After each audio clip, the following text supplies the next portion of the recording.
It's easy to be pessimistic over new cars, especially when some of the best, most exciting models require a private investigator in order to obtain for the right price. So today, I'm going to show you some of my favorite cars that are largely under the radar. Jumping into this, I wouldn't label most of these as the star pupil of their respective classes. Instead, think of each as the talented, athletic kid that also talks like a dubbed anime character. They're great, but there's a reason or two why they're not popular. Now, the first car I want to talk about is no surprise, and that is the Mazda 3. So this was once actually a pretty popular vehicle in the class, but it's still a fantastic car that outclasses most of its segment in several key areas. One of them is handling. The steering is very natural and predictable. It's got more weight, it's got a little bit more feedback than really all of the competition. Comfort levels are also good. It is slightly hindered by its torsion beam rear suspension that can cause the ride to get a tad busy on the worst of roads, but for most people out there, I think you'll be really impressed with how this drives. It's got two proven engines that boast more power than its peers, and it comes hooked up to a trustworthy 6-speed automatic. There's also an easy to operate, engaging 6-speed manual transmission available on the premium hatchback. The interior also punches above its price. There's soft touch everywhere. You have an awesome optional Bose sound system, and there's plenty of clicky physical controls, including the dial for the oversimplified infotainment system. It deserves a few critiques, but it's super easy to use while in motion. There's also some comfortable seats that are a little narrow. Class competitive cargo area, but the reason why this is so overlooked and why a lot of dealerships have some laying around is because the back seat, while I still think it's usable, is more tight than most of its competition. The visibility with the hatchback can be intimidating to some people, and the price. This is on par with the competitors, but I think that when you look at the Mazda CX-30, which has more ground clearance, standard all-wheel drive, and a little bit more space, is virtually the same price, making it a hard sell unless you really want a hatchback or small car, which is why I'm recommending it to you today. Briefly, I'd like to thank the honest folks over at Royal South Mazda in Bloomington, Indiana, for letting me stand next to this Mazda 3 and providing many of the cars featured in past videos. Check them out. Now, if you need a ride that's a little bit larger and you don't care if it's more boring, the next car on our list is the Subaru Legacy. It's one of the brand's worst performing models, but it serves as the roots for the Subaru Outback, and it carries a lot of the same traits. Great passenger space, exceptional comfort over the worst of roads with very supportive seats. You have the same standard full-time all-wheel drive. Yeah, it doesn't come with this special off-road mode, but if you're just driving the thing through the snow, it still has the ability to send way more than 50% of torque to the rear wheels, helping you get out of some hairy situations or some reckless shenanigans. You also have the same engines as the Outback, which is a good thing because you can still get the naturally aspirated boxer engine that lowers the center of gravity, which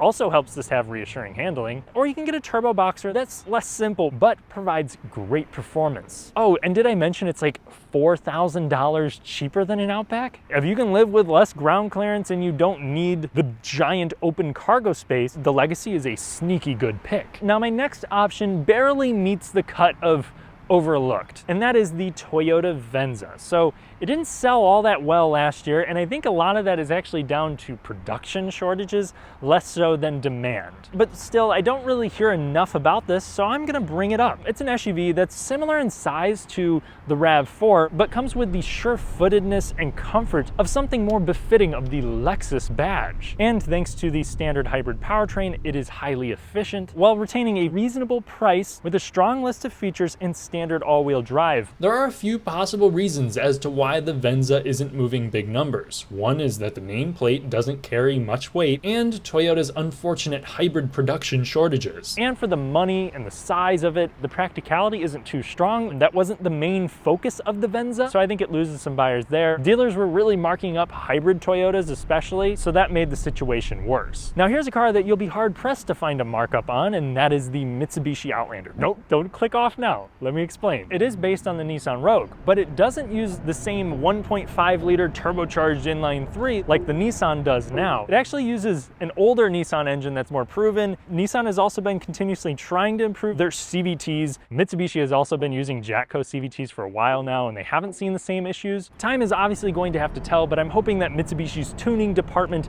and proper maintenance will keep them from being nightmares in the long run. But The car itself is one, very smooth. It has a luxurious cabin with nice analog controls, a spacious cabin for those over 6 feet that's complemented by a versatile cargo area. The forehead's a bit much, but I like big noggins, and the kicker for the Mitsubishi is the plug-in hybrid. I'm not a big fan of plug-in hybrids, and I'll have a video out here soon explaining why, but the PHEV is actually a good electric car because it has powerful motors, available DC fast charging, a rear-biased all-wheel drive system, a more than acceptable all-electric range of 38 miles, and the best part for me, it uses Mitsubishi's old 2.4 liter, which is an admittedly unimpressive yet tough engine. It doesn't use a Nissan CVT either. They actually worked with a reputable e-axle company. And to top things off, all of the models are readily available at dealerships, and the PHEV starts in the low 40s. I think the main reason why the Outlander still isn't a sales king is the brand's last 15, 20 years have not featured very inspiring cars, for the most part. Now the next vehicle is a little more controversial, and that would be the VW ID4. So first off, the value, it's got a very reasonable price to begin with, and then there is up to $7,500 available from the feds. The car itself does offer some nice amenities for the money. The range and charging rates are class competitive and improving. And it handles well. I like the direct steering. The power, especially with the dual motor, is very reassuring. It does dip off at higher speed, but reasonable nonetheless, and it's still practical and comfortable for your everyday commutes. The main reasons that I think drive people away from the VW is, one, I think it's really trying hard to tell you that it's an EV and that it's not like the other guys, but in doing so, it makes it more of a nuisance with the all-capacitive controls, integrated HVAC controls, and the layout of the infotainment system can be a little confusing, though I do want to give it a nod for being at least highly customizable and visually pleasing. Another reason why a lot of people write it off is the build quality that's akin to little tykes in certain areas. Not to mention VW's middling reliability as of late. Now the next model I would recommend is near and dear, and that is the Mazda MX-5 Miata. You have a light yet mechanical, satisfying feeling shifter, a communicative clutch, steering that is not super quick, but highly direct, with some nice feedback and excellent weighting. The 2-liter is peppy when you ring it out, and the throttle has an immediate response, like the IRS when they find out about the unreported $700 I made from... Turbo torque could be nice, but that would add to the price and complexity. This also consistently upholds its reputation for reliability, and while it will be short on space, if you daily one, the ride is surprisingly comfortable and the interior feels well built with durable materials. Plus, a lot of people are actually selling them below MSRP because, well, let's face it, there are also fun cars that are way more practical these days, and this generation is getting a little bit long in the tooth, but for what it intended to be, it's basically perfect. Now, some of you may say, Tyler, I need back seats for my Spawn. Okay, here's another option, the Hyundai Elantra N. Now, I myself had the opportunity to buy this one, but I didn't. This is a car that's very fun to drive. You have nicely weighted, quick steering, a fairly practical cabin that's better built than stuff like my own GR Corolla, and I did get the chance to drive one on the track, and it's nearly as quick as the Toyota, but one of the big limitations is front-wheel drive. It does have some wheel hop. It does tend to push, but if you're used to front drive, it's track capable out the box with some serious potential after a few modifications, and it would be a blast on a back road. Equally as aggressive as the performance is the price. It's a much cheaper alternative to something like a Civic Type R, so I really think it deserves some credit. But there are some reasons why cars like the Civic Si, Type R, Golf R, and GR Corolla are harder to find without a ghastly markup. First, Hyundai has a growing but relatively small enthusiast base, so buy now and you may capitalize on that. Plus, dudes buying Hondas and Toyotas usually care about something that's increasingly difficult to find these days: their parents' approval. Reliability. Okay, I guess VW also isn't exactly known for that. Hyundai is still on the up-and-coming side of things when it comes to earning trust. But overall, if you're cool with front-wheel drive and you just want something that's more practical and still highly capable, and you trust the excellent warranty, I think the Elantra N is a very good choice. The next car or cars is the Mazda CX-9 and maybe the CX-90. The CX-9